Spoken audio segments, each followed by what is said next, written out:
So we are on 6th paragraph of our unit. Let's discuss difficult word meanings from this paragraph first. So first difficult word in this paragraph is factors, जिसका meaning होता है element, part और constituent. Urdu में इसे कहेंगे अंसर या जुज. Second is preferences. It means the fact that you like something or someone more than another thing or person. Urdu में इसे कहेंगे फौकियत या तरजीह. Let's move on to its explanation. इस पैराग्राफ में राइटर किस बारे बात करता है कि अपने पर्सनल प्रेफरेंसेस को 1 मिनट के लिए साइड पे रख के हमें एक करियर को चूज करते हुए ये भी देखना चाहिए कि if we have selected a specific career तो उसकी जॉब मार्केट में क्या डिमांड है, उसकी हायरिंग कितनी हो रही है जॉब मार्केट में. अगर हायरिंग हो भी रही है तो उसमें एंट्री करना कितना ईजी है. अगर मुश्किल है तो if you are still going for that occupation तो आर यू कंफर्टेबल अपने फ्यूचर को रिस्क करने में. इन सारी चीज़ों को भी देखना बहुत ज़रूरी होता है. और अगर आप एक ऑक्यूपेशन की तरफ जा रहे हैं तो ये भी देखें कि उस ऑक्यूपेशन में एडिशनल एजुकेशन की ज़रूरत है या एडिशनल ट्रेनिंग की ज़रूरत है. इसके बाद आपको कुछ एडिशनल सजेशंस लेने की ज़रूरत होती है. ये देखें कि अगर आप एक करियर को चूज़ कर रहे हैं इससे आपकी लाइफ किस तरीके से अफेक्ट होगी और आपकी लाइफ में जो लोग हैं उनकी किस तरीके से अफेक्ट होगी. उन लोगों से एडवाइसेस लें जो ऑलरेडी उस स्पेसिफिक करियर में हैं. अपने फ्रेंड्स, अपने फैमिली से एडवाइसेस लें, फिर एक करियर की तरफ जाएं और डिसाइड करें और फाइनलाइज करें एक ऑक्यूपेशन को अपने लिए. Let's move on to next paragraph and discuss difficult word meanings from this paragraph. First difficult word from 7th paragraph is detract. It means cause someone or something to be distracted or diverted from, यानी तवज्जो फेरना.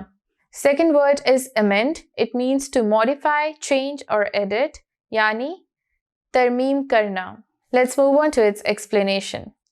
इसमें writer क्या बात कर रहा है कि आपको प्रैग्मेटिक और प्रैक्टिकल होने की ज़रूरत है अपनी लाइफ में. अपनी लाइफ में रियलिस्टिक होने की ज़रूरत है. अब आपने ख़ुद को असेस कर लिया है, एनालाइज कर लिया है कि आपके वीक और स्ट्रॉन्ग एरियाज़ क्या हैं.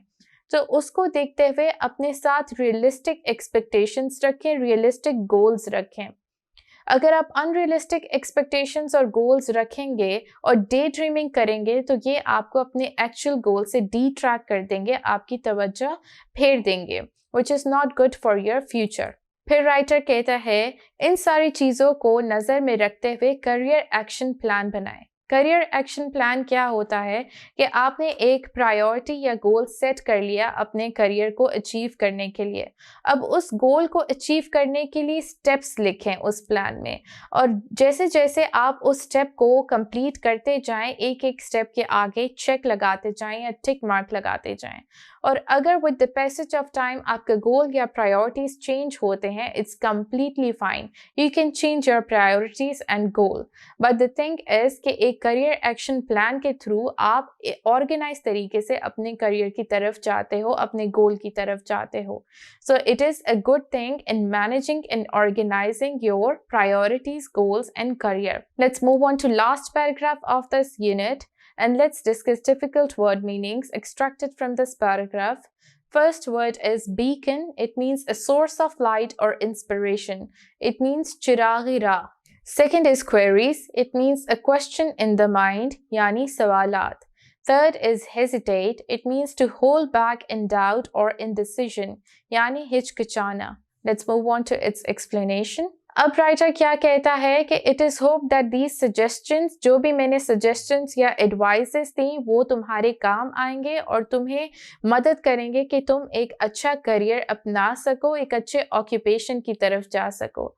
अगर इसके बाद भी तुम्हारे माइंड में कोई सवालात आते हैं या डाउट्स आते हैं तो you do not need to hesitate. हिचकिचाने की ज़रूरत नहीं है. राइट मी अगेन और मुझसे दोबारा तुम पूछ सकते हो.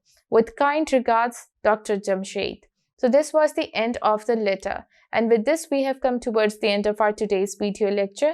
I hope जो भी आज हमने पढ़ा वो आपको clarity के साथ समझ आया होगा. Inshallah we'll be meeting with some new topic in our next video. Till then, take care. This is me, Maha, your English instructor, signing out.